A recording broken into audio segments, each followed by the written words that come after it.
My girlfriend said she thinks my guy roommate is trans and demands that I kick him out because living with a born female is cheating on her. Posted by you/throwaway Jason 7723. I, 22M, have a roommate, let's call him Alex, 23M, who moved in about 6 months ago. I honestly never considered that Alex might be trans, not that I would care if he was, but that's not the issue. He is a short guy, probably under 5 feet 5 inches, has a lot of facial hair, muscles, and, in my opinion, looks a lot like a short Henry Cavill. No one I know has ever brought up this idea before. I've had friends and family over at our apartment, and this is really the part that gets to me because my mom is extremely against gay people. If she sensed anything was up, she would have caused problems right away. Alex and I get along. We're polite but not really friends. He's quiet but super polite, always pays rent on time, helps with chores, and even shares his cooking with me. I appreciate having him around, especially because my last 3 roommates were each their own horror story. The issue came up when my girlfriend, let's call her Sarah, 28F, came over one day. Alex was shirtless. Just to clarify, I forgot to tell Alex that she was coming over, and she noticed the scars on his chest. After that, she was quiet and short with me for her entire stay. When she got home, she blew up my phone, asking why I had a female living with me. I was confused and asked what she was on about. She said she knew that his scars were from top surgery and that he is short, so he has to be trans and a born female. I tried to explain that even if Alex is trans or a born female, there's no way I'd be attracted to him because to anyone who looked at him, he's clearly a guy. Plus, he's respectful and doesn't cause drama, unlike my last roommates, which she knows about. Just to be clear, I honestly still have no idea if Alex is even trans. I googled it, and those scars could be from some other surgery, like heart surgery or gynecomastia. I really don't have an argument for him being short, but there are plenty of short men. At first, Sarah wanted me to just ask Alex if he was trans, which, why the hell would I do that, or give her his last name so she could run a background check? I said no to both. Then she said this was a violation of trust and that if I didn't either find out if Alex is trans, and kick him out, or just kick him out altogether, she would have to reevaluate things. Basically, she was threatening to break up. I told her I don't do ultimatums, and we're done. Since then, she's been messaging me every single day for over 2 weeks, even after I blocked her on everything because she wouldn't leave me alone. She's pissed that I wouldn't do this small thing for her. Her messages range from, "Are you effing him?" to "Let's just talk," to "Why can't you at least give me closure and ask him?" Most recently, she told our mutual friend about the situation. That friend wants nothing to do with this crap show. I didn't feel bad at first, but after talking about it online, I've had some people say I should have just asked my roommate if he was indeed trans to keep the peace, or that I shouldn't have essentially chosen my roommate, who I've only had for about 6 months, over my girlfriend of 5 years. I wonder if I'm being unreasonable. I legitimately do not see how any straight dude could find Alex attractive, personally, but maybe I should have done something just to keep the peace. Edit to answer some questions. Did you break up with her? Yes. During a text conversation, we broke up. I always told her I had one rule: I don't do ultimatums. If she were to say, choose X or me, I would leave. I put up with a lot of verbal and physical crap, but I don't tolerate that kind of BS. Ages? I was 17, and she was 22 or 23 when we got together. It's been a long time, so I'd have to look back to make sure. But yeah, I was definitely 17. We got together the day I turned 17, our anniversary is my birthday.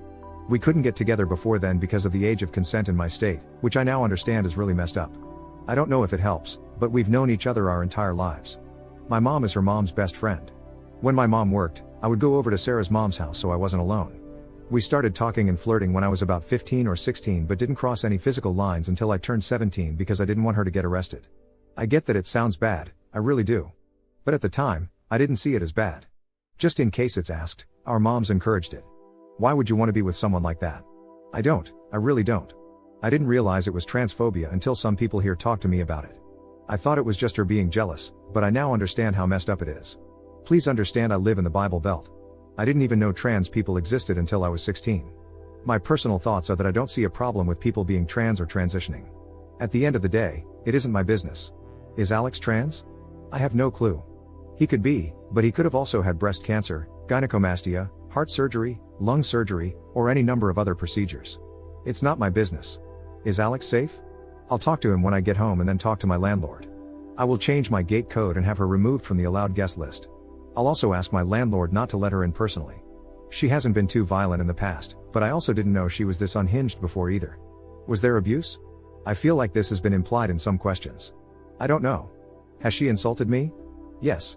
Has she been physical? Yes. But nothing crazy, slapping, pushing, shoving, but never anything like punching or drawing blood. Why didn't you ask Alex about his scars? I have a few reasons. First, I personally wouldn't like it if someone asked me. Second, my mom has scars all over her body for different reasons and gets livid if you ask her about them. Third, and probably the reason that confuses people the most, I didn't really care enough to ask. I was curious, but mostly I just thought, and went on with my business. Edit. About the age thing and putting hands on me, this isn't me justifying it, I'm just explaining my side here. Any part of me that thought it was weird when I was younger was dismissed by everyone else around me. My mom got with a guy twice her age when she was 16, had me, and then raised me on her own after he got arrested for something else. She started joking about me and my ex being a cute couple and getting married when we were kids. Even when I was 12 or 13, she made jokes about sneaking me into her prom. My ex's mom also encouraged it because she and my mom are best friends. I thought this was normal. I thought her losing her temper and raising her hands was normal. I thought her insulting me wasn't her but the anger talking.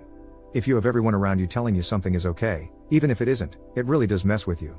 She is also literally the only woman I've been with, and I haven't even been friends with a woman in a long time because that made her uncomfortable. I get that I was dumb, but try to see my side here. Update 1 day later. I talked to Alex. I got advice suggesting I should either be upfront and completely honest, hide the trans part, or just not tell him at all. I don't know if it was the right decision, but I went ahead and told him because, once I was face to face with him, I couldn't help but do it. To clarify, I did not ask him about his scars or mention them specifically. I said my ex-girlfriend was under the impression he was a trans person. I made sure to say I didn't care whether he was or wasn't and explained that I broke things off with her, changed the gate codes, added her to the do not let in list, and all that drama. Before I even said anything, he asked if I was okay. Like I said, he's a chill dude. He also not so subtly asked the same questions a lot of commenters asked, essentially wondering if I was in an abusive situation. I told him I didn't know, but whatever kind of situation it was, it's over now. The thing that really kind of messed with me is that he called me his best friend. I regret not mentioning in my earlier comments that we were close. I realize now that we have different definitions of close because he's introverted and I'm not. We talked about irrelevant stuff for a while, and then the question came up, would you care if I was trans? To summarize, yes, Alex is trans mask. He had top surgery when he was 19 and has been on hormones since he was 18. He even has a tattoo with the date he started testosterone. While the idea that he could have been a guy with gynecomastia, cancer, or something else is completely reasonable, it just so happens that Alex is trans. And I don't care about that, Alex is Alex. I did show him the post and got his permission to update things. I wouldn't have otherwise. He's also roaming around this post somewhere, but probably won't comment. Notes. Alex is going to help me find low-cost or sliding scale therapy because he personally hasn't heard good things about the college's therapy services. Like everyone else has said, yes, it was abuse. I see that. I will also hold myself to higher standards in the future. Alex sent me information about the therapist he sees, and I'll contact them in the morning. The landlord knows there was a domestic incident, and I trust him to make sure my ex doesn't show up. The do not allow list was made with this in mind. I'm not ready to talk to my mom about this yet, but I hope, with some therapy and time, I will be. She knows something is going on, but she believes this is a break, not a breakup. Sorry if this sounds like rambling, it is. It's been a rough couple of weeks, my brain is fried, and I'm tired. Keep in mind, I'm still a full-time student. I also have to keep my grades up for my grants, scholarships, government aid, etc. I do read all comments, even the not so good ones. I'll try to respond more before I sleep tonight, but just know that, even if I don't reply, I've read them. I appreciate all the advice, the kicks in the rear, and the sympathy. A side note, I've seen a lot of trans people comment on this post, and a few have reached out to me privately. I'm thankful for your comments as well. It's brought to my attention how tough things are out there. Honestly, I felt what I did was the bare minimum and not worthy of praise because it should just be expected. But I see now that it's being praised because of how low the bar is when it comes to basic human decency toward you, and I'm sorry for that. I hope things get better. Second update 1 day later. I talked to the therapist Alex recommended. Normally, I would be on the waitlist until January, but due to the situation, the therapist referred me to one of his associates, and I'll be seen as early as next week. I was also recommended to attend a domestic violence support group that gathers once a month. Initially, I wasn't going to go because the idea made me incredibly uncomfortable, but Alex said he'll go with me. At least I'll know someone there, and we can leave if it feels too weird for me. My mom is aware of the breakup, but she's not too happy about it. I didn't mention the trans part. I told her that Sarah was being controlling and that I didn't want to put up with it anymore. I got the usual that's a normal part of any relationship comments, but I stood my ground. My mom seems to be under the same delusion as Sarah that this is just a small argument or something, and that we will get back together. But that is absolutely not happening. I don't really talk to Sarah's mom, so I don't know her thoughts on the matter. The landlord is aware of the situation and will not let Sarah in should she try to show up. If you don't have the gate code, you have to go to the main office. The employee, the landlord's son, will either buzz the person in if they are on the accepted list or call the tenant to confirm if they aren't on the list. If the individual is on the do not let in list, especially if it involves a criminal matter, they will be asked to leave. If they don't leave, it becomes trespassing. I know this sounds like a lot, but the security is why many people choose to live here. Notes after reading some comments. I am sorry for trivializing my abuse. It still feels weird to call it abuse, but I do know that it is abuse. Slapping, pushing, and shoving are physical abuse, and if someone else told me their partner was doing that, I would call it abuse. It's not that I don't think women can be abusive, but as I mentioned in one of the comments, I don't view it as abuse when it's directed at me. This is probably due to being abused by my mom, which I'm going to get help for. For reference, when I mention my mom's abuse, it's why I'm low contact with her. The reason I was extremely underweight as a kid was that she just straight up didn't feed me much of the time. CPS got called a lot but never did anything. They also didn't take any claims by my teachers that I was being abused seriously because there were no marks or bruises. This has warped my view of abuse. Going forward, if I date again, I won't put up with any physical or verbal abuse. A couple of comments helped me by suggesting that if I'm unsure whether something is wrong, I should think about how I would feel if it were happening to someone else. This has been helpful in shaping my understanding of what is right and wrong in terms of how I'm treated. After a lot of talking, it turns out Alex and I have been friends this whole time, but because I've never had an introvert friend before, I didn't really realize it. Alex says he didn't want to annoy me by trying to chat with me all the time, which, ironically, is how I was feeling too. Now we're going to hang out more, and he's trying to get me to join the D&D game he's in. Thank you for reading my giant block of text. I'm on the app, and I don't exactly know how to format it properly. I'm grateful for all the comments, whether good or bad, I do read all of them. Op in the comments. I agree with your comment, but unfortunately, my mom is already aware of Sarah's physical and verbal abuse but hasn't really done anything about it. She has made excuses for Sarah, saying things like Sarah just needs help, she's stressed, or that it is an abuse because Sarah didn't leave marks or bruises directly. My mom isn't happy about the breakup and is currently in denial. The roommate issue hasn't come up yet, but if it does, I plan to say that Alex had heart surgery, which is the excuse Alex uses. Third update 7 weeks later. Hey everyone, I'm really sorry it's taken so long to update. I've been focusing on my mental health and keeping up with school, but overall, I'm doing better than I ever have. I've been going to therapy every week, it'll be every other week starting in January, attending a domestic violence support group every other week, playing D&D weekly, and I've made several new friends through the support group and D&D. Honestly, if it weren't for Alex, I'm not sure I'd have made it this far. He's driven me to therapy, gone to the support group with me even though he didn't need to, got me into D&D, and introduced me to his friends, who are now also my friends. As for Sarah, who I regret giving that fake name because one of my new friends has the same name, she's in jail. After my initial post, Sarah tried to show up at my apartment, but because she was on the do not let in list, she wasn't allowed in. Instead, she waited for another resident to open the gate, ducked behind their car, and tried to sneak in. She was caught immediately, and the landlord called the police to issue her a formal trespass notice. After that, I began the process of getting a PPO, personal protective order. A week later, Sarah was arrested on charges unrelated to my apartment. She was arrested for trespassing, after warning, resisting without violence, and disorderly conduct. She's currently in jail, awaiting her court date.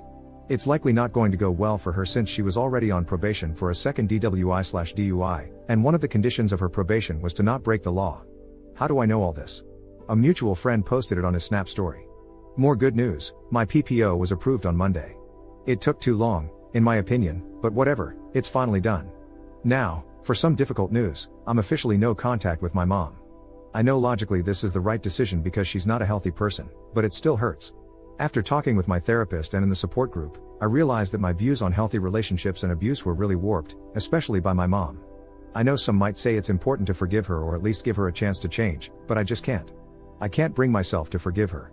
She neglected me as a child, physically and verbally abused me into adulthood, and even encouraged me to date an adult when I was a minor. After reflecting on everything, I also can't bring myself to say I love her. I realize I only felt that way out of obligation and pity. My mom was taken advantage of when she was a minor, which led to her pregnancy with me, and I do feel bad for her. But instead of seeking help, she chose not to.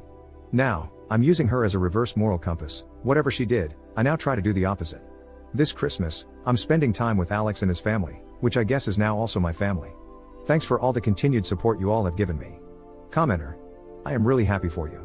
I know this is an odd question, but are you and Alex just friends or? Op's response. Admittedly, I don't know how to answer this properly, and I don't even know if I want to answer it. While almost all of the comments on the initial post were overwhelmingly positive, there were some negative comments teasing that I must like Alex or something. It was also upsetting because it implied that I only did the right thing because I must have had feelings for Alex or must have been sleeping with him. On the other hand, I'm not ashamed of Alex and shouldn't let those negative comments control me. I'm just going to say it here, and if anyone says anything disrespectful, I just won't respond.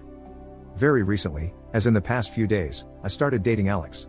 At first, we joked about pretending to get together to spite my ex, but then it became less of a joke. Sexuality-wise, I'm not sure where I'm at. I realize now I didn't exactly find my ex attractive romantically or sexually, I mistook platonic, almost familial love for something else. Plus, I was being pushed to date her from the start. Even after finally having women friends, I really don't find them attractive in that way. The only one I liked was Alex, which I realize doesn't make me straight, but I'm not sure what to call myself now. I'm taking this one step at a time.